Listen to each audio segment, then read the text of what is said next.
I'll go ahead and call us to order. It is 6:01. This is the Community Development Committee. It is also August 21st, 2023.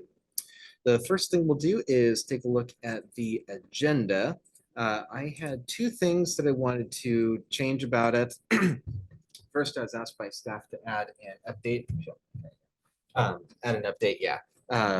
On a community survey to the top of the agenda, and that would be after the public comment. So top of the agenda, but after public comment.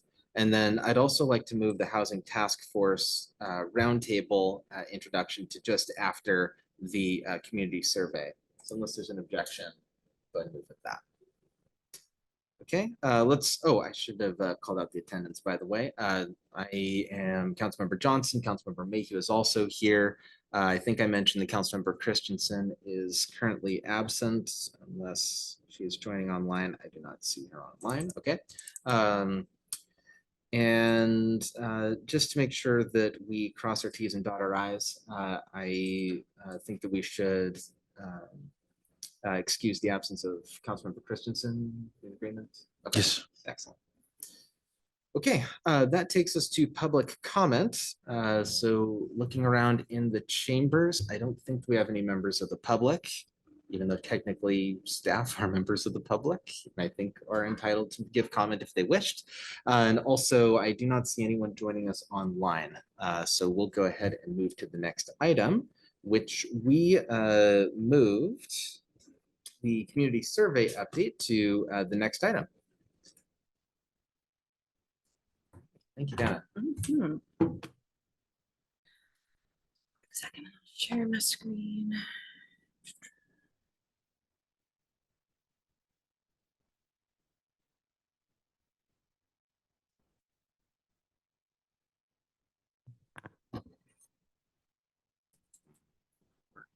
There it goes. Okay. I am excited to share this update with you guys. This is something that I've been hoping to get going again since I started a year and a half ago. We haven't done a full community survey of our residents since 2017. Year and a half. Yeah. It's like yesterday. I know. Year and a half. So this, sorry, let me move to the next slide. Let's go. We're using a company called Poco, who we've used before in 2017. They were under a different name by then. Back then, I can't remember their exact name, and I apologize. 2017, when we used this company, Drew Boutet was a management analyst at that time and handled this project. He was very helpful with me as I executed the contract and worked through the logistics of this. The goal is to check in with our residents and ask them about their quality of life here, how the services they feel are being given to them. So it's basically going to be a scorecard for ourselves in a way, which that's the only way to get a true benchmark for how we're doing with them. So I'm excited to get there.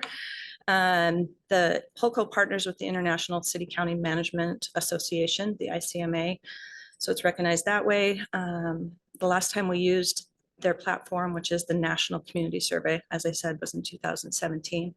A nice thing about this contract we executed with them is we're part of a small cities pilot program, which is giving us 2 years of an online portal using templates of other surveys. So if we get results back and you guys say, hey, I think we should dive deeper on maybe that topic, we want to know more about this, we have our own portal for 2 years to use pre-drafted templates. We can create our own, but we can dive deeper into other things already in hand with this platform available to us after the results are back.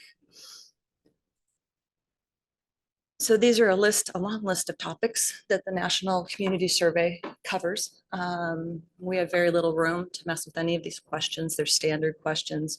We could tweak some language. We could omit something that wasn't applicable, but these are the, I can send you guys this all later too. But if you see any topics that you feel aren't covered and you'd like addressed, I welcome an email from you. I won't put you on the spot right now, but just think about it. Shoot me an email. We're working to get some things finalized with them so that we can launch this survey to our public very soon. We began the process. We executed the contract in July. We began the kickoff launch progress process with our project manager at Polco the week of August 8th. Now we're in the midst of getting everything together for them to finalize materials to send out. In here, you'll see August 29th, September 5th, the data collection. The communications division will be assisting in advertising this to our residents, saying we're doing this, it's coming, watch for these postcards, watch for mailers to help increase response. But just so you know, they'll be randomly selecting 3,000 addresses from the United States Postal Service, which they will cross-check then to make sure these addresses that got selected are actual city residents, not unincorporated King County. And those households that get selected will get 3 mailings. They'll get a postcard with a nice mayor signature and our logo, so they know this is legitimate. They will be followed back up with the mailing packet that will include a cover letter and then the paper survey, because some people want to do it that way, or a URL to visit to do the survey online. They'll need a code. And then they'll get a reminder postcard. And then one of the things POCO does is another randomization tool is to say that they select the household. They don't select the person in the household. They give the not speaking well, and I apologize. They ask the person in the household to take the survey who's over 18 and has had the most recent birthday. Oh, So to add another layer, their goal is always a 5% margin of error for us. So that's why they're choosing to send out about 3,000 surveys. In 2017, and we did better than that. So I'm hoping with the push from communications that we'll surpass that 5% goal again to get us a good statistically sound random sample survey. And that's about it. So we're getting there, we're moving. Seems like it's moving fast for me. It feels like it's been a year and a half in the making. So I'm excited to launch this and hear from our residents and get their feedback on how they think we're doing. Questions or feedback? are we gonna have her brief the full council on this as well? Seems like they might like to know. I'm doing each committee, so everybody will get it. Oh, you're doing it Kind the of like hard we way. did, kind of like we did with when we launched the new website, just so we can stay on our pace and target dates that we're at right Right, now. we didn't make you do that. That's Right. you. Don't blame the council for all those No, that meetings. one's you. I've been waiting to get this going, so I'm excited. Thanks for listening. And again, shoot me an email if you look at that list and see other topics that weren't covered. There was just one that I just want to mention. I just didn't see it. It might have been on there. Was anything about public works, water? Yeah, it's in there, I'm sure it the was city there. services, and then they'll give different types of city services. So yes, Yeah, I it saw it in there. definitely was I in look there. forward to. Yeah. Perfect. Okay, great. All right. Thank you very Again, much. you're welcome. Send me an email if you have any questions. Will do. Okay, then we also moved the housing task force. Let's note the attendance of the mayor as well. He just joined us. We also moved the housing task force roundtable to immediately after we discuss the survey. So I'll invite up Councilmember Watton to give us a briefing on the status of the housing task force. Thank you, Councilmember Johnson. I noticed last week this microphone was really weak and I couldn't hear half of the things coming through. So Jimmy's working on trying to up it. We just need maybe a bigger microphone. We're getting that eventually. Okay. All right. So September 14th, we are bringing together some housing experts.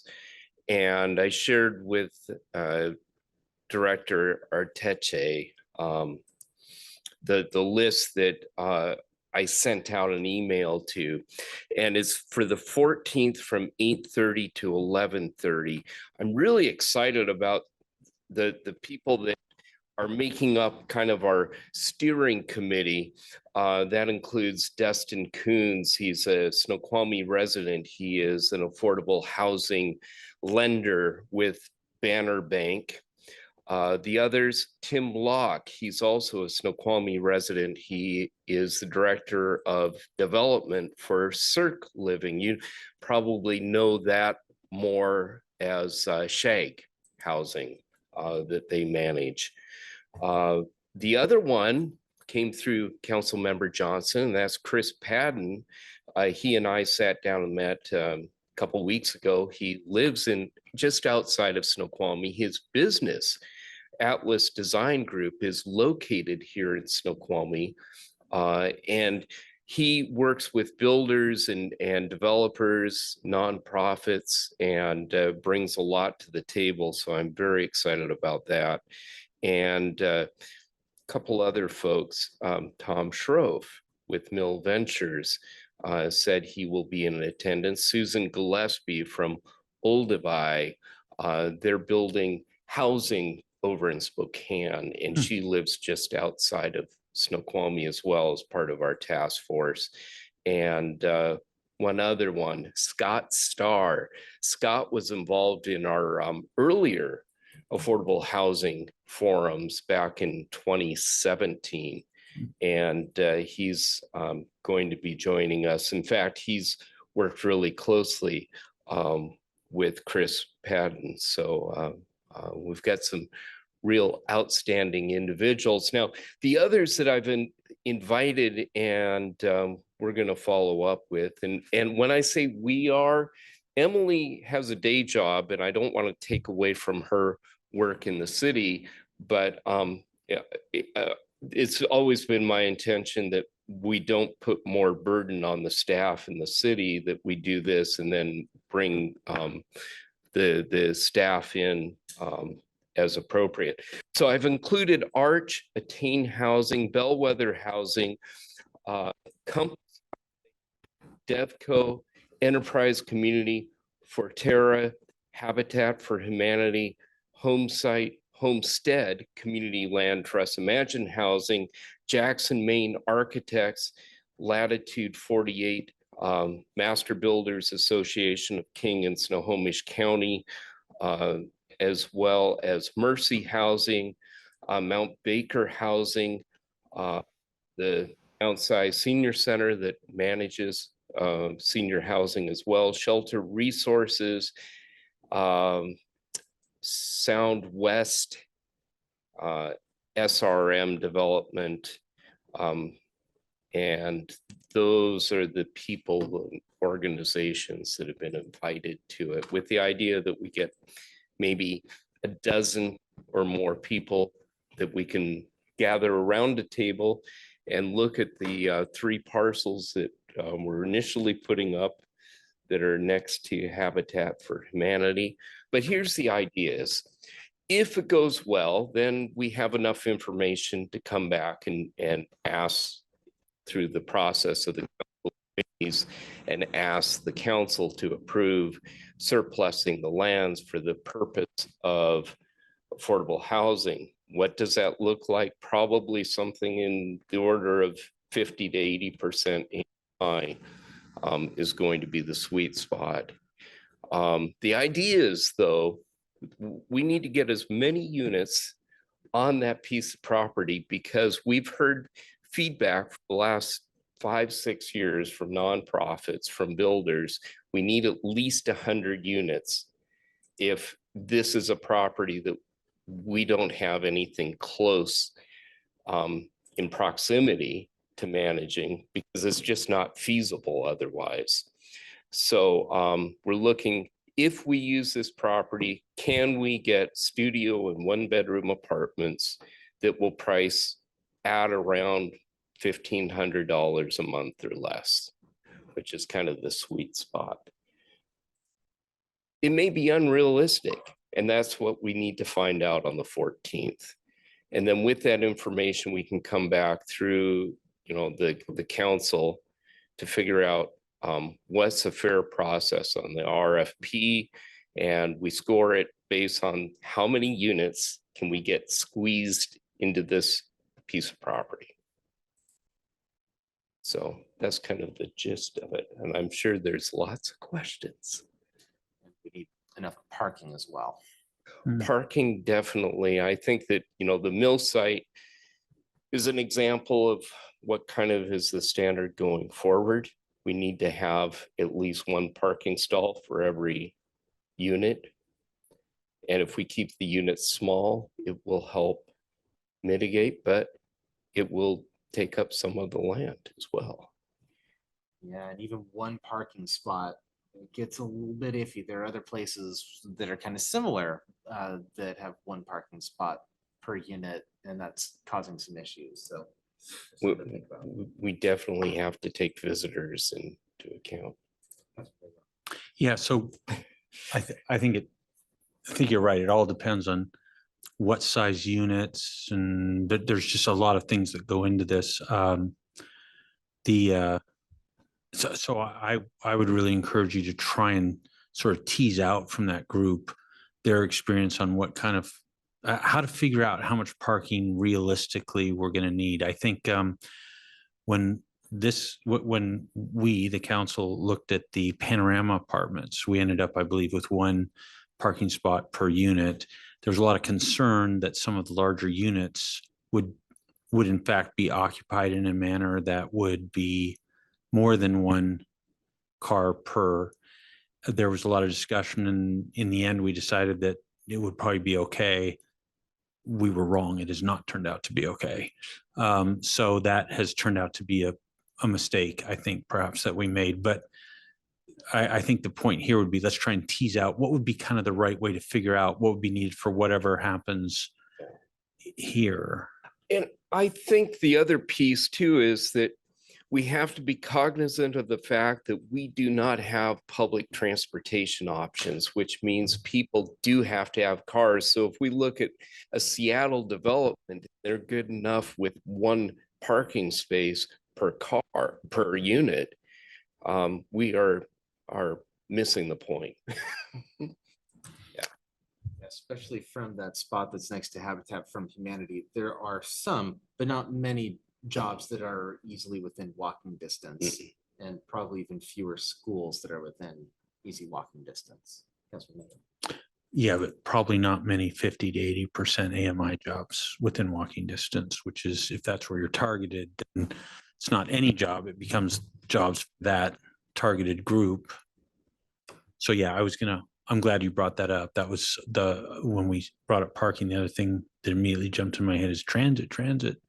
How do these folks get around? Now, we're talking about 50 to 80 is what I heard you say. So that's not the same as targeting, say, 30% who have a whole bunch of, on average, have a whole set of issues related to transportation and services that you're probably not so much a 50 to 80% concern. Is that sort of right? I believe so. And just, we already know from emergency services, Panorama with 191 units equates to 400 service calls a year, and Pickering Court with 30% AMI, 30 units and 400 service calls a year. Oh, there's a huge impact on the community when it comes to that type of development. So keeping things within walking distance, that would be awesome. But I think the other thing too is this would be very beneficial for SVT in being able to leverage and have one location, if we were able to get 100 units in there, to make that accessible to SVT. And so its location is a good advantage to this. Mary, do you have something to say? I do. First of all, it sounds like an awesome roundtable with everyone coming together. So the builders and or developers, and also different finance options. When you say 50 to 80%, so what is this? What is, I guess, the salary range, and what type of jobs are those typically? That's a great question. 50 to 80%, you're talking about bus drivers, you're talking about people working in the hospitals, that work in schools, entry level teachers, first and second year teachers. When it's going to be towards the upper end of that spectrum. I did the math on $23 an hour, and it'd be a stretch at $23 an hour to full time to afford $1,500 a month in rent. And that's what we're trying to target. The other thing is the impact on the schools. When you think of studio and 1-bedroom units, it's not going to have nearly the impact that we see from a development like Panorama, where you have up to 5-bedroom units. You end up with more kids in it. And I think that it is good to have a discussion with the school district as well, with Ryan Stokes, about that, because that will have some savings for the school, I believe, but we've never calculated that separately. We count multifamily housing all the same for school impact fees. We don't base it on the size of the units. And then, yeah, having the studio to 1-bedroom, obviously that's going to limit the number of families that are going to be squeezing in there. Yeah, it's just math, right? Yeah. The bigger the unit is, the bigger the land needs to be. So I wish we could get larger units, but if they don't fit and we need to get 100 in there, then I feel like we should do what we can. Here's the good news. This is not the last parcel we'll look at. There are, probably 20 other parcels. And my philosophy is this: back 30 years ago, when the Ridge was developed, things that had a touch of wetlands, and they were then deeded over to the city, but they were just taken off the plate. And what we're doing is we're going back and looking, okay, 30 years later, given today's situation and the value of land, what can we squeeze on there? And we're going to go through this exercise through all those parcels. There are some others that are going to require a little more heavy lift, but I think that we can get to that point within our city boundaries. And we need to look at within the city boundaries first is, can we do mixed development where we have family units alongside senior living units as well? And so that we'd have a blend in our neighborhoods. Other questions? Yeah. So you guys all seem to know something I don't know, which is I have no idea what parcels or lots we're talking about. It seems like you guys all know either one or more lots. I think it sounds like they're all within the city of Snoqualmie. Great. I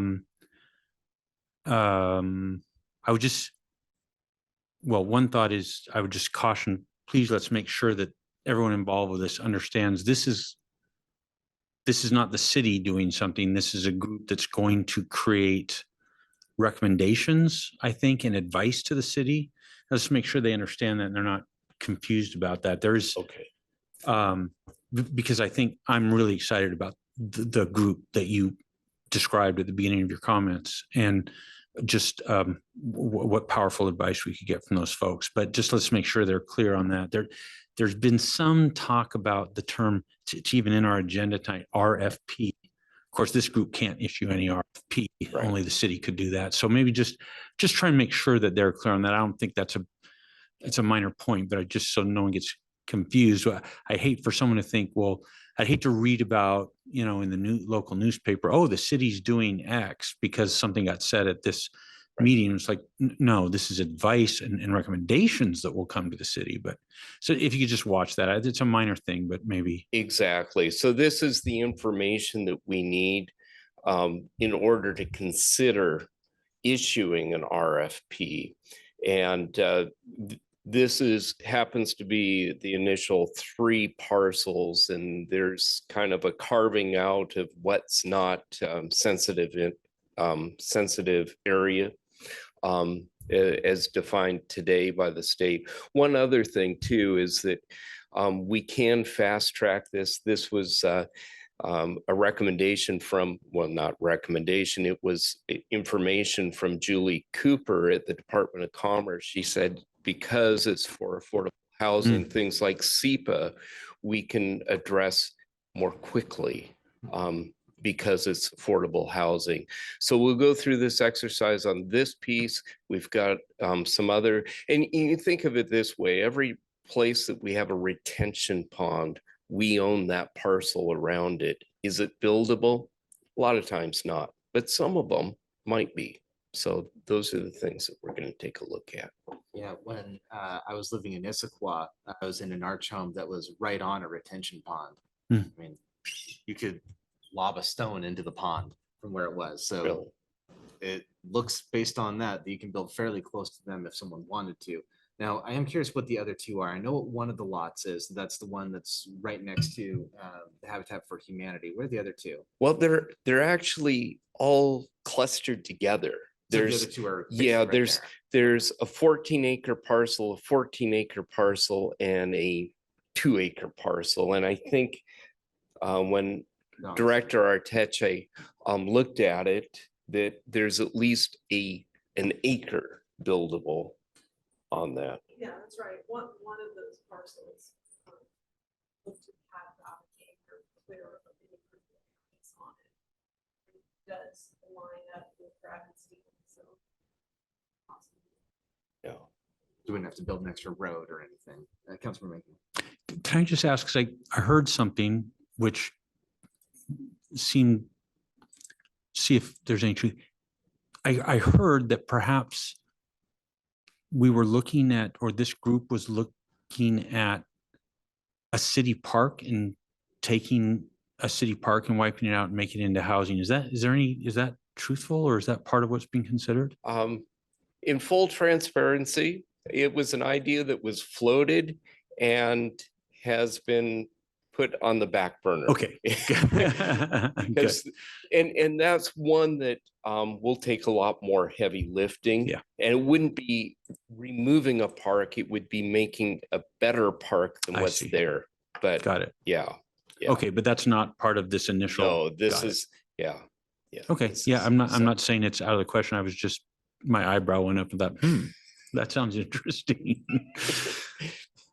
Okay, so the initial look is there, but then there's others as well. So we'll see how it all goes. Yeah, Exactly. And it may be that we find that this one isn't feasible, and that's okay because it just moves us along a little bit faster and we move on to the other ones that might be possible. But ideally, if we could put things together quickly enough, we could potentially be doing something a year from now. Not we, but a developer could be that fast.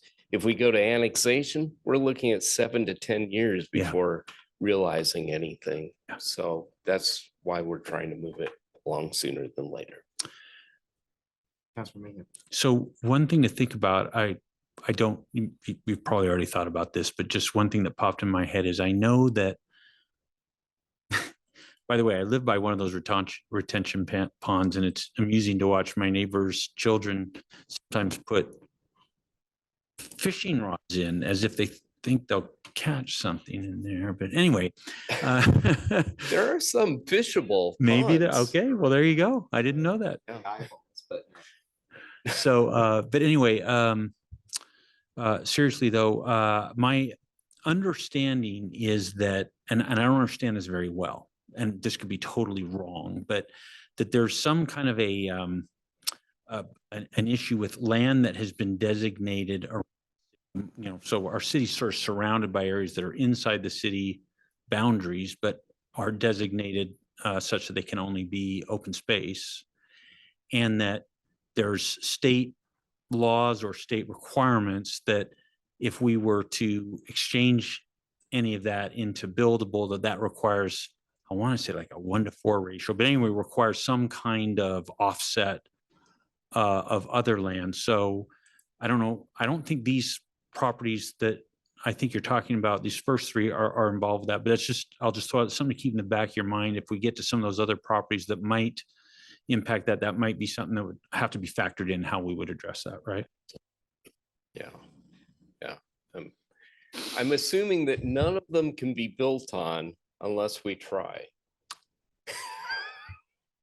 That seems logical. Also, what someone thought was buildable 20 years ago Mhm, may be very different than we think is buildable today, right? that's correct. No. As the demand goes up, some land could look more attractive. That, and these engineers, they figure out new stuff.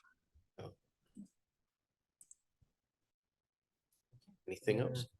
Thoughts or questions at this moment? Seeing none, thank you, Councilmember Watton. I appreciate the feedback and drop me a note if anything else comes to mind. Will do. Good luck. Thank Yeah. you. I look forward to seeing what happens there. Okay, next is the amendment to SMC Chapter 3.10, the multifamily property tax exemption. We thought that we Point- were closer than we really were last time. Point of order. Did you want to approve the minutes from last meeting? Did we jump over that or? Oh, I do see the minutes there. I did jump over it. Okay, thank you. Yeah, I didn't have any corrections, did you? Okay, Nope. thank you. Yeah, we'll go ahead and approve the minutes then. Thanks for pointing that out. Okay, so then with that, my internet connection is really unstable. It's frustrating. Okay, then we'll do the amendments to SMC Chapter 3.10, the multifamily property tax exemption. As I was saying, I think that some of us went into our discussion last time thinking it was a little bit further along than it was. Turns out that we have some clarity now, so Ms. Arteche will guide us through essentially the answers to some of our questions. And I think that we should be pretty close to moving. Yeah, thank you, council members. Emily Arteche, Community Development Director. Last time we spoke, we agreed that we would unpack this multifamily tax exemption into two steps. And so you can see that there's an agenda bill, AB 23023. Oops, sorry about that. Which just deals with the code amendments, the draft code amendments for chapter 3.10. There's also on the agenda tonight, a separate agenda bill that's 23107, which will deal with the intention to designate a residential targeted area, the mill site. So we can start with 3.10. However, that's not the one that will actually go forward to council next week. We'll take the resolution with the intention to designate, and I say those words very carefully because it is a lot of tongue twisted tied words. We'll take that resolution forward. We'll ask that council approve that resolution, and then staff will go back and initiate a notice for a public hearing, and we'll run that notice for 2 consecutive weeks, like the law says. And then we'll reconvene with council. We'll open the public hearing, take testimony, close, and then it'll be council's choice to take a look at approving a new resolution, which removes the word intent and just keeps it with designate. And then that would fulfill the development agreement requirements for the mill site, allowing us to have a designated residential targeted area, the mill site, completed before December 2023. When we come back at the second council meeting in September to designate that residential targeted area, I think there's choice that the council can make on moving forward with a first reading of this chapter 3.10, which is also stipulated in the development agreement that updated development codes be adopted before December 2023. So this ordinance, implementing ordinance, would do that. And it's gone through and mapped out precisely what is required to allow that residential targeted area to be adopted, and the preceding codes that would allow for any other residential targeted area to be adopted. I think you had asked some pretty important questions at the last meeting, and I hope that you had a chance to look at the agenda bill because I tried to be very clear to help address some of those questions. For example, the 20-year time period is not shown in this code amendment because the city of Snoqualmie is not eligible Oh. So the eligibility requirements were eliminated once we determined that we were not acquired with a rapid transit. So that every 15-minute interview bus service is not present. You also have to have an affordability component, a program for permanent affordable units. So we don't have that either. Now, it's not to say that we couldn't get there, but we could also come back if we were somehow to magically acquire that in the next 5 years, we could come back and add it.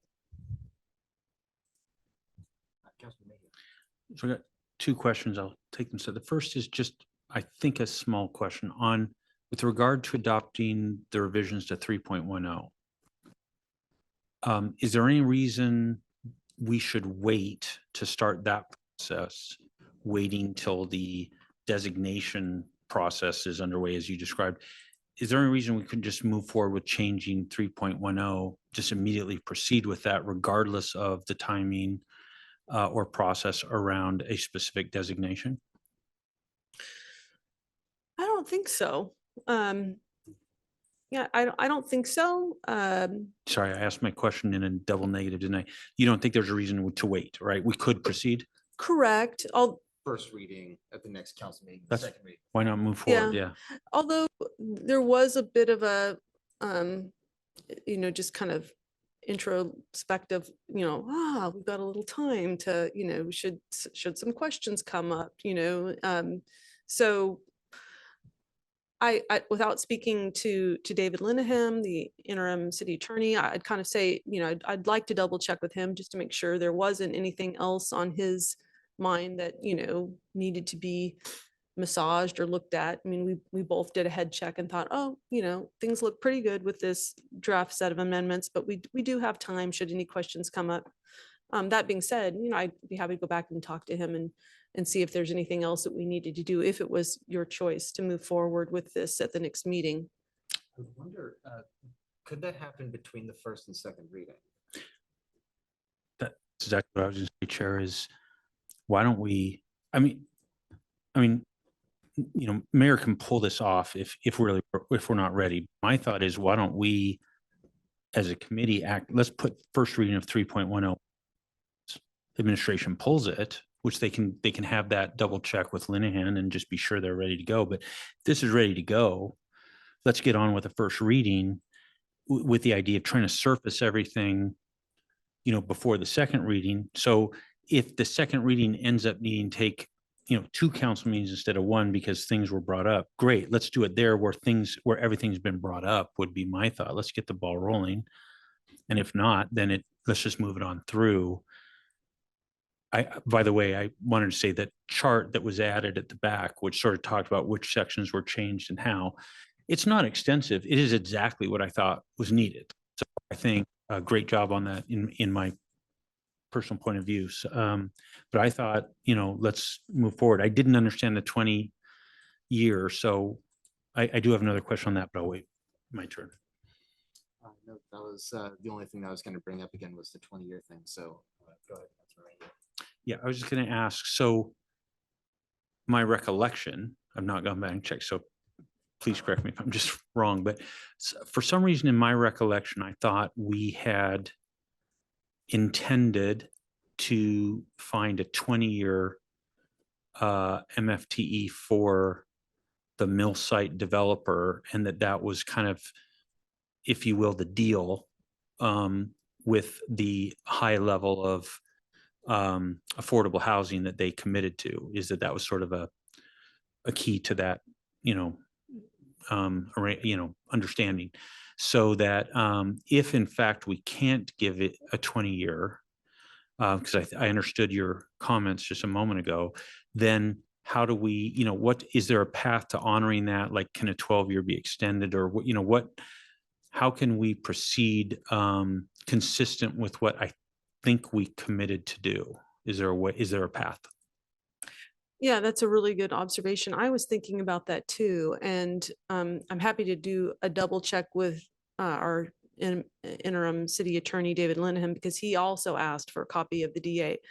The development agreement, as I read it, stipulates a 12-year with one additional 12-year extension Oh. with the requirement that it be 50 years total for Yep. affordability. True. So that's the way that it reads right now. So 12 plus a 12 extension. Right, right. So Mhm. can you clarify, is that permissible by the law? So, Yeah, so this 3.10 involves, Yeah, we got yes, it. a 12 plus you can do a 12 extension? Yeah, we'd have an 8 and we have a 12. And the DA specifies 12 Uh-huh. with 1 year, with a one-time extension, another Uh-huh. 12, but with a 50-year maximum that Yeah. they have to hold that Yeah. at affordable. Yeah. So this 3.10, to your understanding, has everything in it necessary for us to fulfill that commitment in the DA? Yeah, with the caveat that I would say David Linehan could chime in at any Okay. time and, so David and I haven't explicitly cleared that little gap up, but So perhaps when this comes to council for the first read, some combination of you and Attorney Linehan perhaps could speak to what the DA requirement is and how we would accomplish that within what's being proposed here in 3.10. yeah, I think it would be good to state that and have a summary statement about that. So there's just no question in any of the council members' minds that we have fulfilled the requirements of that development agreement. Any other questions?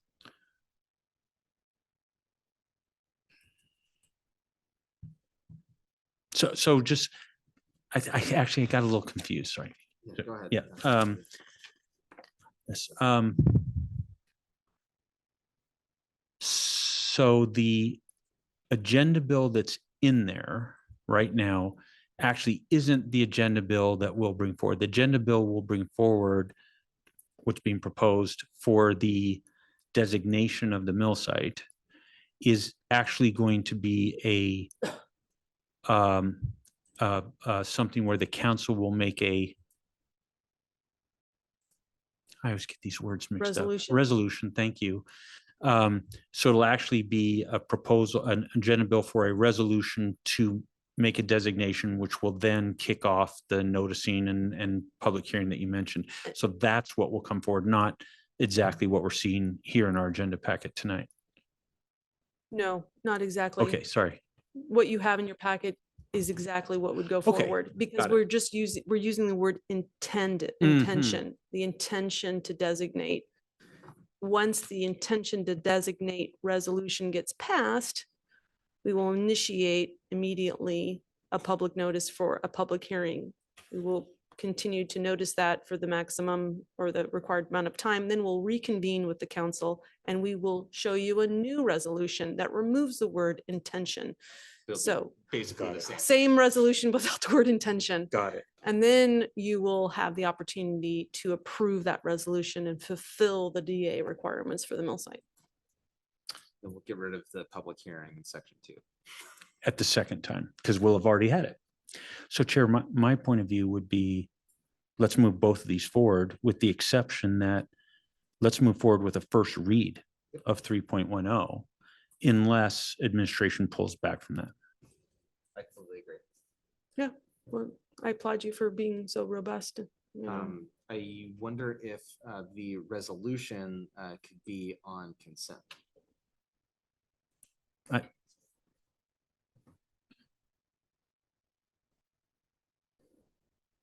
I vote yes. All right, excellent. Someone can always pull it off, right? Let's put the resolution on consent. But not the first read. No, you can't put that. Right. All right, so I just heard you say a resolution for the intention to designate on consent. And we would initiate a first reading of the changes to the Snoqualmie Municipal Code for 3.10 with the caveat that if the administration needed to pull it, it could, and we could push it back to the 25th. Okay, Yeah, definitely. great. I will not be here at the next council meeting, but I have sufficient coverage. Excellent. I believe that unless there's anything else, that does take us pretty close to the end. I did have one little question that perhaps the administration could just review at some point. I'd appreciate it. It's just about the the decibel levels that are allowed for the parade on Snoqualmie days. Boom. That one? Don't want to put too fine a point on it. I would appreciate a review of that.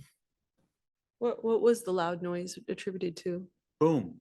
Oh, was it boom? Like a firearm or was it, was Like a something very that. big firearm. was it the locomotive that they fill up and no, makes them? it- no? We, Okay. we don't want to say, Yeah. but Mayor can fill you in. Mayor knows which boom we're talking I about. was at I don't, must have missed it. I was at the event, but. It's amazing. I admire you for missing it. Yeah. The 20 times in a there were row that it reactions happened. Must to have it. been after 2 o'clock or before 2 o'clock, because I arrived around 2. There were reactions to elevated decibel levels from the crowd that I thought were somewhat alarming. I'll leave it there. The dogs were not happy. Okay, with that, unless there's anything else, we are at the end of the agenda, so we'll be adjourned. All right. we are adjourned.